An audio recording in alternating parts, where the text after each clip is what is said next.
encontramos al derecho penal. Entonces, el derecho penal, una definición, digamos, como muy sencilla, es que siempre va a ser la disciplina que estudia cómo a un comportamiento humano, que lo va a llamar delito, le adjudica una pena como su consecuencia jurídica. Entonces, digamos, eso obviamente el derecho penal es lo que más atemoriza a todos los ciudadanos, porque finalmente es una limitación de sus derechos y pues como la pena más grande, como una privación de la libertad y con multas que son significativas. Entonces, ese es el derecho penal, estudia conductas que se denominan delito y les pone una pena como su consecuencia jurídica. Entonces, siempre los límites en el ejercicio del derecho penal van a estar íntimamente relacionados con la concepción de Estado que tenga determinado país. En esa medida podemos hablar que podría estar en un determinado Estado arbitrario o donde exista, o de algunos de los países vecinos, donde exista, donde se coarte la libertad de los ciudadanos, la libertad de prensa. En esa medida el derecho penal también va a ser más intervencionista.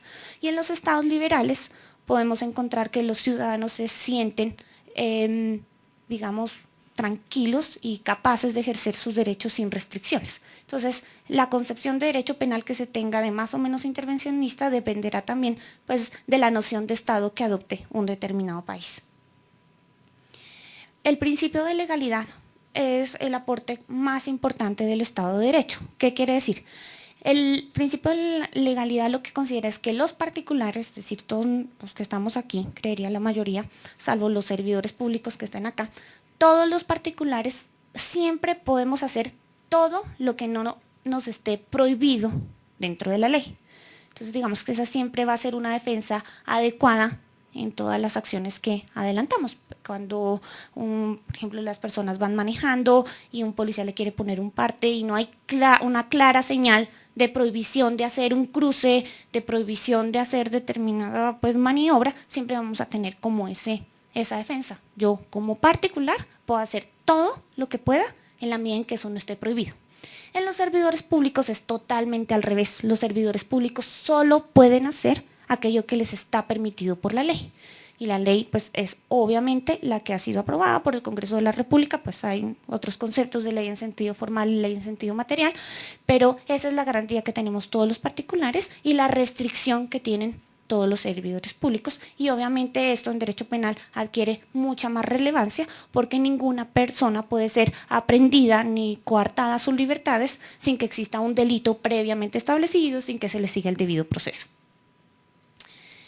Entonces tenemos desde siempre, digamos, del nacimiento del derecho penal, nunca puede existir un delito ni una pena si no están previamente establecidas por la ley, una ley escrita y estricta. En derecho penal no es posible aplicar analogías. Es decir, usted hizo algo parecido a lo que se considera un hurto. No lo cometí.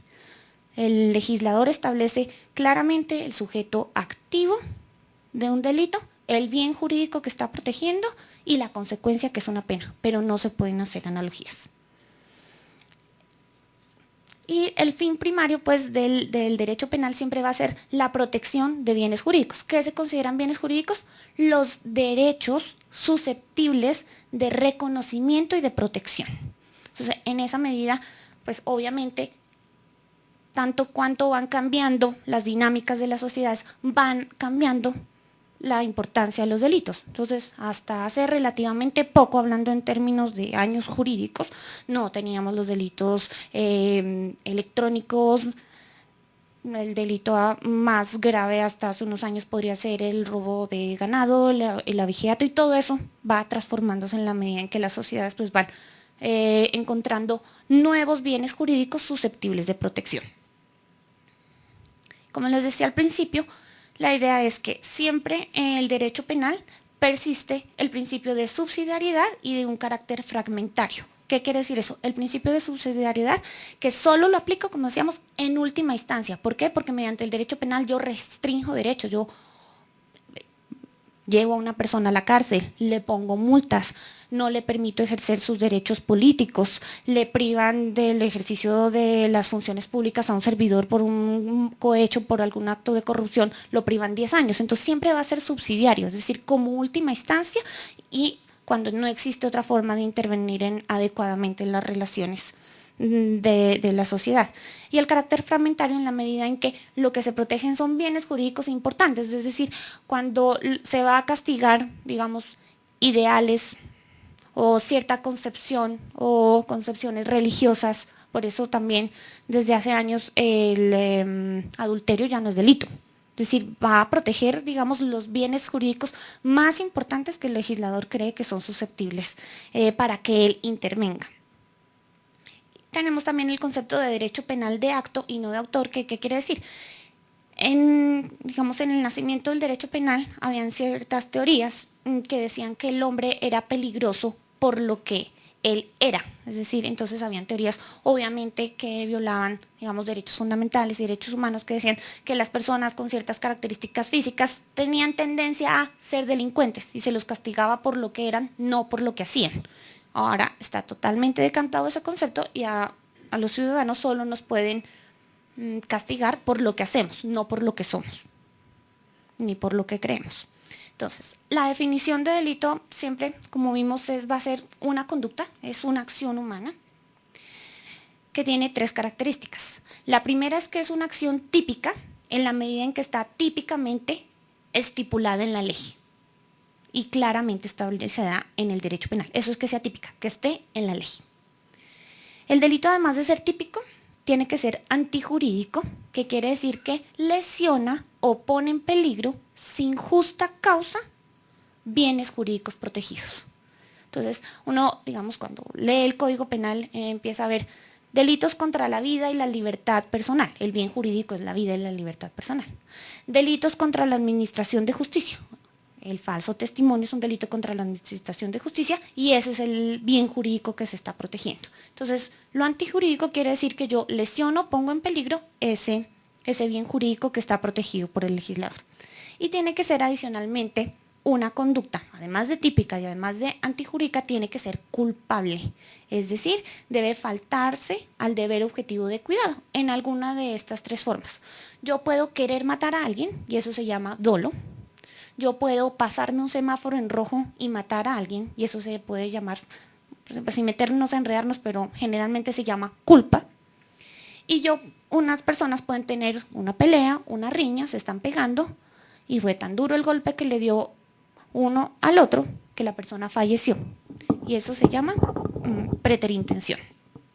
Entonces, ese es el concepto básico del delito, una conducta típica, antijurídica y culpable cometida, como también lo esencial es que está proscrita cualquier forma de responsabilidad objetiva, es decir, yo lo tengo que cometer con culpa, con dolo, con preterintención. Si yo equivocadamente me llevo ahorita una cartera pensando que era muy parecida a la mía y que no era la mía, pues no hay ni culpa ni dolo, o sea, me confundí y la devuelvo y ya, pero no pueden culparme de un delito de hurto. Entonces, y en la culpa, también que es un concepto, digamos, como muy bonito desde el punto de vista jurídico, en la culpa yo puedo tener culpa de 2 formas. Una, yo me puedo, por ejemplo, si voy por la autopista norte a 150 kilómetros por hora, yo puedo pensar que puedo causar un accidente y que puedo matar a alguien. Eso es una culpa con representación. Pero yo confío en poder evitarlo. ¿Sí? No, son las 10 de la noche, no se me va a cruzar nadie, no va a pasar nada. Esa es la culpa con representación. Yo me imagino el resultado, pero confío imprudentemente en poder evitarlo. E igual es un delito. Y la culpa con representación es que asumo las consecuencias, no me importa, como digamos los terroristas que ponen una bomba en un determinado lugar público y asume obviamente que por ahí van a pasar menores, mujeres, personas totalmente ajenas y asumen, no me importa, obviamente ahí también puede llegar a haber dolo, pero la culpa sin representación es que yo me imagino el resultado dañoso y lo asumo y asumo las consecuencias, no me interesa. Entonces, el delito, digamos, que está, como les muestro, miren, es muy sencilla la descripción que hace el legislador de un delito y de la consecuencia que tiene un delito. Entonces dice, homicidio, en el artículo 103 del Código Penal, el que matare a otro incurrirá en prisión de 13 a 25 años. Es muy sencillo, está la conducta típica, el que matare a otro, la pena, Y después el código en los artículos siguientes empieza a decir qué pasa cuando es un homicidio doloso, cuando yo lo quería matar, qué pasa cuando hay un homicidio culposo, y ahí existen también formas de agravación punitiva. Y la idea que también, digamos, como de las cosas que hay que resaltar es que siempre el hecho que se cometa en un menor de edad va a ser una circunstancia de agravación punitiva y aumenta siempre la pena en la mitad o en una tercera parte. Siempre el hecho de cometerse en una persona menor de 18 años. Entonces, esa es la concepción del delito.